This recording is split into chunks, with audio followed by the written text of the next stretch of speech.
C'est un marathon qu'on a vécu dans l'allégresse. Non seulement parce que les audiences étaient au rendez-vous, mais aussi parce qu'on a eu un... Et si la femme la plus rassurante de la télévision française avait passé des années à mentir, non pas au public, mais à elle-même? Et si derrière chaque sourire du soir se cachait une peur si profonde qu'elle l'a forçait à aimer en silence? Chaque jour, à la même heure, des millions de Français reconnaissent cette voix. Calme, chaleureuse, presque familière. Anne-Élisabeth Lemoine, c'est ce visage qui apaise la fin de journée, cette présence qui donne l'illusion que tout va bien, que le monde peut encore être doux. À l'écran, elle rit, elle écoute, elle rassure, elle maîtrise l'art délicat de faire parler les autres sans jamais trop parler d'elle. Mais ce que personne ne voyait, ce que personne ne soupçonnait vraiment, c'est que pendant toutes ces années de lumière, Anne-Élisabeth vivait avec une ombre discrète, patiente, tapie juste derrière le décor, une vérité qu'elle protégeait comme on protège une flamme fragile dans une pièce pleine de courants d'air. À 54 ans, alors que beaucoup pensent qu'une vie est déjà écrite, figée, rangée dans des habitudes confortables, elle a fait quelque chose de rare. Elle a parlé. Pas pour provoquer, pas pour choquer, mais parce que se taire devenait plus douloureux que de dire. Ce jour-là, lorsqu'elle accepte une interview plus intime que d'ordinaire, personne ne s'attend à ce qui va suivre. Sa voix ne tremble pas. Ses mots sont simples, presque murmurés. Et pourtant, ils tombent comme un coup de tonnerre dans le paysage médiatique français. Oui, elle était mariée, oui, depuis longtemps. Et non, personne ne le savait vraiment. Mariée à Bertrand Chameroy, son collègue, son complice à l'antenne, celui avec qui elle échangeait des regards amusés, des piques élégantes, des silences complices. Pour beaucoup, cette annonce ressemble à une surprise, pour d'autres, à une évidence qu'ils n'osaient pas formuler. Mais pour Anne-Élisabeth, cette révélation n'est pas une victoire, c'est une libération. Car ce mariage n'a jamais été un conte de fées exhibé, pas de photos dans la presse, pas de grandes déclarations, pas de mise en scène. Juste deux êtres humains qui ont choisi de s'aimer loin du bruit, loin des jugements, loin des attentes, et surtout, loin de la peur d'être abîmés. Pourquoi tant de silence? Pourquoi cacher ce qui rend heureux? La question revient sans cesse, elle brûle les lèvres, elle obsède les esprits, mais la réponse n'est ni simple ni confortable. Car Anne-Élisabeth n'a jamais eu peur de l'amour, elle a eu peur de le perdre, peur qu'en le montrant, il lui soit arraché, peur que la lumière cruelle des projecteurs détruise ce qu'elle avait mis des années à construire, pierre après pierre, regard après regard. Et puis il y a cette autre peur, plus sourde encore, celle de décevoir, celle de ne plus correspondre à l'image que l'on projette sur elle. La femme solide, la femme qui va bien, la femme qui sourit toujours. Comment avouer qu'à l'intérieur, le cœur tremble encore comme celui d'une jeune fille?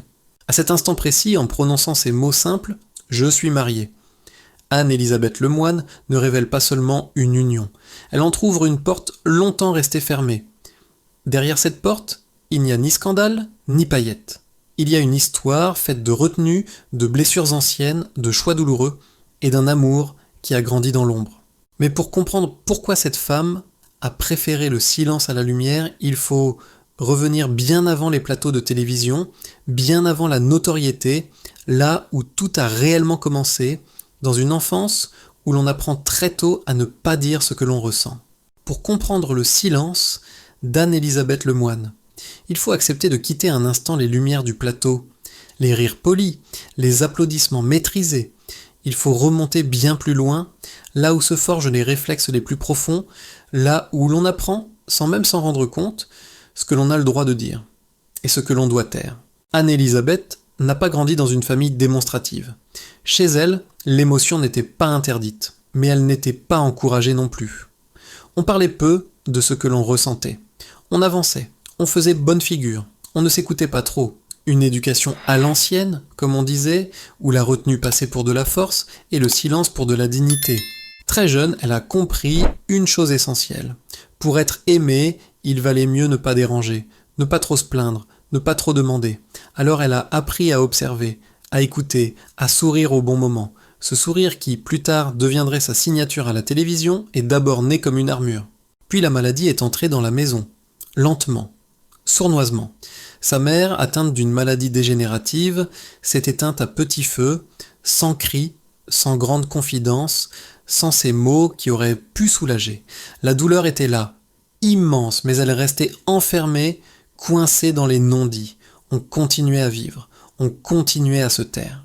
Anne-Élisabeth était encore jeune lorsqu'elle a vu sa mère s'éloigner, jour après jour, sans jamais vraiment exprimer sa peur, sa colère ou son chagrin. Cette expérience l'a marquée à jamais, car quand on grandit entouré de silence, on finit par croire que parler de ce qui fait mal est une faiblesse. Pire encore, un danger. C'est là que quelque chose s'est verrouillé en elle, une certitude silencieuse s'est installée. Aimer, oui, mais discrètement. Souffrir peut-être, mais en silence.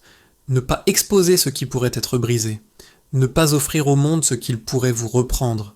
Des années plus tard, alors qu'elle devenait une figure incontournable de la télévision française, ce schéma ne l'a jamais quittée. À l'écran, elle incarnait la joie, la vivacité et l'intelligence légère. Mais derrière les caméras, elle restait cette petite fille qui avait appris à cacher ses larmes pour ne pas alourdir l'air ambiant. Beaucoup pensent qu'en les gens qui font rire sont les plus heureux, c'est souvent l'inverse. Ils ont appris à transformer leurs failles en élégance, leur peur en énergie. Anne-Élisabeth maîtrisait cet art à la perfection. Elle donnait sans jamais demander. Elle écoutait sans se livrer. Elle brillait sans se dévoiler. Et c'est précisément pour cela que, lorsque l'amour est entré dans sa vie plus tard, elle n'a pas su le vivre autrement que dans la discrétion. Non par calcul, non par stratégie médiatique, mais par réflexe ancien, profondément ancré. Ce qui est précieux doit être protégé. Ce qui est fragile doit rester caché. Elle ne fuyait pas le bonheur. Elle en avait simplement peur. Peur qu'il ne dure pas. Peur qu'en l'exposant, il se transforme en douleur, comme tant d'autres choses avant lui. Alors quand Bertrand Chameroy est apparu dans son quotidien, ce n'est pas seulement un homme qu'elle a rencontré. C'est un miroir. Quelqu'un qui voyait au-delà du sourire, au-delà du personnage public. Quelqu'un qui pressentait ce monde intérieur fait de retenue, de blessures anciennes et de tendresse contenue. Mais cette rencontre, elle non plus, n'allait pas ressembler à une histoire ordinaire, car aimer pour Anne-Élisabeth n'était jamais simple.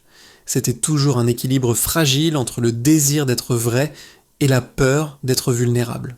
Il n'y a pas eu de coup de foudre spectaculaire, pas de musique dramatique, pas de moment parfaitement scénarisé.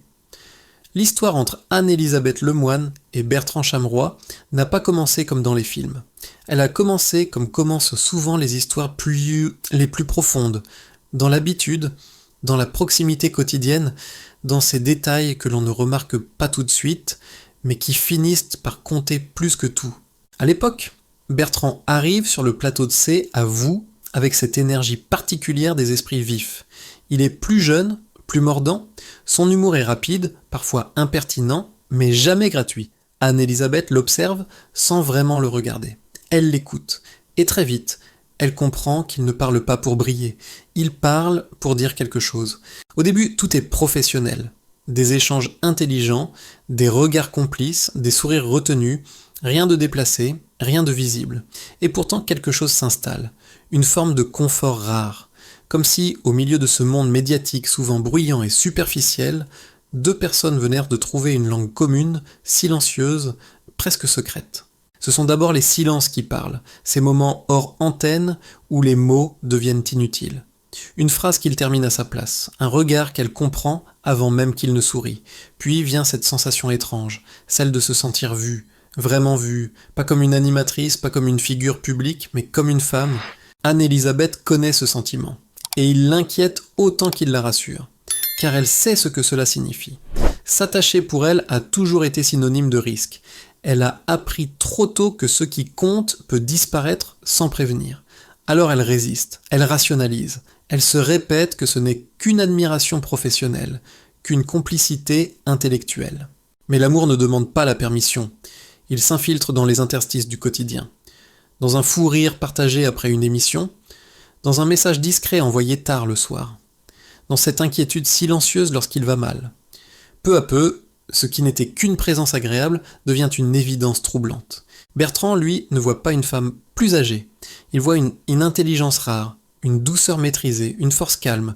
Il sent cette fragilité derrière le sourire, cette tension contenue, et au lieu de la brusquer, il respecte son rythme. Il attend, il observe, il comprend que cette femme n'a pas besoin d'être séduite. Elle a besoin d'être en sécurité. Un jour, sans annonce officielle, sans déclaration théâtrale, ils cessent de se mentir. À eux-mêmes d'abord. Ce jour-là, Anne-Elisabeth réalise quelque chose qui la bouleverse profondément.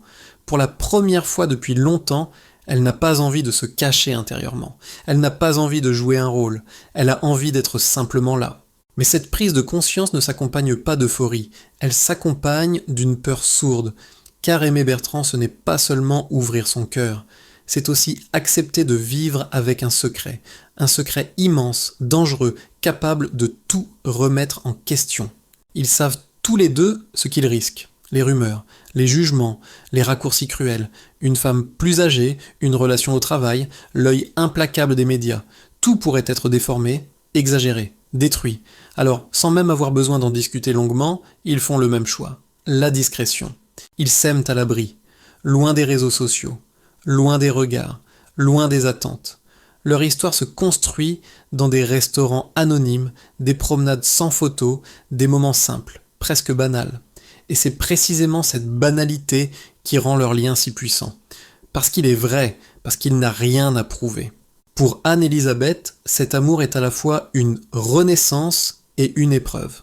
Une renaissance parce qu'elle se sent enfin comprise, une épreuve parce qu'elle doit lutter contre son propre réflexe de fermeture. Chaque instant de bonheur est accompagné d'une pensée. Et si tout cela s'arrêtait demain ? Elle aime, oui, profondément, mais elle aime en se retenant, comme quelqu'un qui marche au bord d'un précipice, consciente de la beauté du paysage et du danger de tomber. Et pourtant, malgré les précautions, malgré les silences, malgré la peur, leur lien ne faiblit pas. Il se renforce, saison après saison, année après année. Jusqu'à ce que cette question devienne inévitable, presque douloureuse. Combien de temps peut-on aimer sans exister aux yeux du monde ? Aimer en secret commence toujours par une promesse silencieuse, celle de se protéger, celle de préserver ce qui est fragile, celle de croire que, tant que personne ne sait, rien ne peut être détruit. Anne-Elisabeth et Bertrand se sont longtemps accrochés à cette idée, comme on s'accroche à une rambarde dans le brouillard. Au début, le secret est presque grisant. Il donne à chaque rendez-vous un parfum d'interdit, à chaque regard échangé en plateau, une intensité particulière. Personne ne comprend vraiment pourquoi ces silences sont si chargés, pourquoi certains sourires semblent plus profonds que d'autres. Et cela leur suffit. Ils existent dans les marges, là où le monde ne regarde pas. Mais avec le temps, ce qui protège commence à enfermer. Anne-Elisabeth apprend à compartimenter sa vie avec une précision presque chirurgicale. À l'écran, elle est l'animatrice maîtrisée, vive, disponible pour tous. Hors caméra, elle devient une femme attentive à chaque détail, à chaque risque. Elle évite certains lieux, elle calcule les horaires, elle anticipe les questions. Non pas par mensonge, mais par survie. Il y a ces moments où elle doit sourire quand on l'interroge sur sa vie sentimentale. Ces réponses élégantes, vagues, qui glissent sans rien révéler. Et derrière ce sourire, il y a parfois une fatigue immense, celle de ne pas pouvoir dire simplement « Oui, j'aime et je suis aimé ». Le secret s'épaissit encore le jour où ils décident de se marier. Pas une grande cérémonie, pas de robe spectaculaire, pas de caméra. Juste un lieu discret, presque caché, entouré de quelques proches, moins de 20 personnes, des regards sincères, une émotion retenue, un engagement murmuré plutôt que proclamé. Ce jour-là, Anne-Elisabeth est heureuse, profondément. Mais même dans ce bonheur, une pensée s'impose. Personne ne saura. Ce mariage, censé être un commencement, devient aussi une frontière invisible. Elle est épouse, sans pouvoir l'être au grand jour. Elle ne regrette pas ce choix. Pas vraiment. Elle sait pourquoi elle l'a fait, parce qu'elle a trop vu le monde abîmer ce qu'il touche, parce qu'elle connaît la violence feutrée des jugements, parce qu'elle sait que l'amour, surtout lorsqu'il sort des normes, est souvent plus critiqué que célébré. La différence d'âge, notamment, n'est jamais loin de ses pensées. 17 années les séparent. Dans un autre contexte, cela passerait inaperçu. Mais à la télévision, tout est amplifié, tout est commenté. Elle imagine déjà les titres, les interprétations, les insinuations. Elle, la femme, trop âgée. Lui, l'homme, attiré par la notoriété. Des récits simplistes, injustes, mais redoutablement efficaces. Alors elle se tait, encore. Mais le silence a un coût. Lentement, insidieusement, il se transforme en poids. Il y a ces moments de joie qu'elle ne peut partager qu'à moitié. ces projets qu'elle évoque sans jamais nommer celui avec qui elle les construit, cette sensation étrange de vivre pleinement. Mais à l'envers. Bertrand, lui, voit cette tension. Il la respecte. Il ne la force jamais. Mais il sait aussi que l'amour ne peut pas éternellement vivre caché sans laisser de traces. Ils en parlent parfois, tard le soir, dans ces conversations où l'on n'élève jamais la voix, mais où tout est dit entre les lignes. Anne-Elisabeth commence alors à douter, non pas de leur amour, mais de sa capacité à continuer ainsi. Elle se demande si elle protège vraiment ce lien, ou si elle est en train de se protéger elle-même de quelque chose de plus profond encore, la peur d'être vulnérable aux yeux du monde. Aimer en secret, est-ce une preuve de sagesse, ou une façon élégante de se priver d'une part essentielle de soi? Cette question la hante, et pour la première fois depuis longtemps, elle sent une fissure dans son armure, une fatigue nouvelle, pas celle du travail, pas celle des années, une fatigue intérieure, celle de devoir être forte en permanence. Et puis, comme souvent dans la vie, ce n'est pas le cœur qui impose la décision finale, c'est le corps. Un jour, sans prévenir, son corps commence à lui envoyer des signaux qu'elle ne peut plus ignorer. Une faiblesse inhabituelle, une lassitude profonde, comme si quelque chose en elle disait doucement, mais fermement, « Tu ne peux plus continuer ainsi ». À cet instant précis, Anne-Elisabeth comprend que le secret, autrefois refuge, est peut-être devenu une prison, et que le silence qu'elle a porté toute sa vie comme une protection est en train de lui demander un prix trop élevé. Il y a des moments dans la vie où l'on ne choisit plus, où ce ne sont ni les projets, ni les peurs, ni même l'amour qui décident, ce sont les signaux du corps. Des signaux discrets au début, presque anodins, que l'on balaie d'un revers de main en se disant que ce n'est rien, que ça passera. Anne-Elisabeth a d'abord fait comme tant d'autres. Elle a continué, à assurer, à sourire, à être présente pour les autres, toujours. La fatigue, un excès de travail, les douleurs, le stress, cette sensation étrange de ne plus récupérer, l'âge peut-être. Après tout, à 54 ans, on accepte plus facilement de composer avec ses limites. Mais cette fois, quelque chose est différent. Il y a des matins où se lever devient plus difficile, des journées où l'énergie disparaît sans raison apparente, des nuits où l'inquiétude s'installe, silencieuse, entre deux respirations. Et surtout cette peur nouvelle, sourde, qu'elle n'avait jamais vraiment connue auparavant, la peur que son corps ne suive plus. Les examens se succèdent, les attentes sont longues, les réponses floues. Un diagnostic tombe enfin, rare, imprévisible, impossible à contrôler totalement. Une maladie qui ne se voit pas toujours, mais qui est là, tapie, prête à rappeler sa présence sans prévenir. Une maladie qui oblige à ralentir, à écouter, à accepter sa propre fragilité. Pour Anne-Elisabeth, ce choc n'est pas seulement médical, il est existentiel. Car pour la première fois, elle se retrouve face à une vérité qu'elle a toujours évitée. Le temps n'est pas infini, et le silence, aussi élégant soit-il, ne protège de rien quand le corps décide de parler à votre place. C'est dans cette période de doute que Bertrand devient plus que jamais son ancrage. Il n'est plus seulement l'homme qu'elle aime en secret. Il est celui qui voit ses faiblesses, qui l'accompagne dans les couloirs médicaux, qui comprend ses peurs sans qu'elle ait besoin de les formuler. Celui devant qui elle n'a plus besoin de faire semblant. Un soir, épuisée, elle lui avoue ce qu'elle n'avait jamais osé dire à voix haute.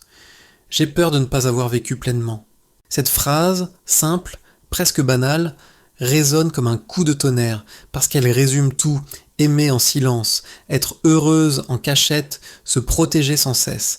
Et soudain, cette question inévitable, à quoi bon préserver une vérité si l'on risque de disparaître sans l'avoir jamais assumée?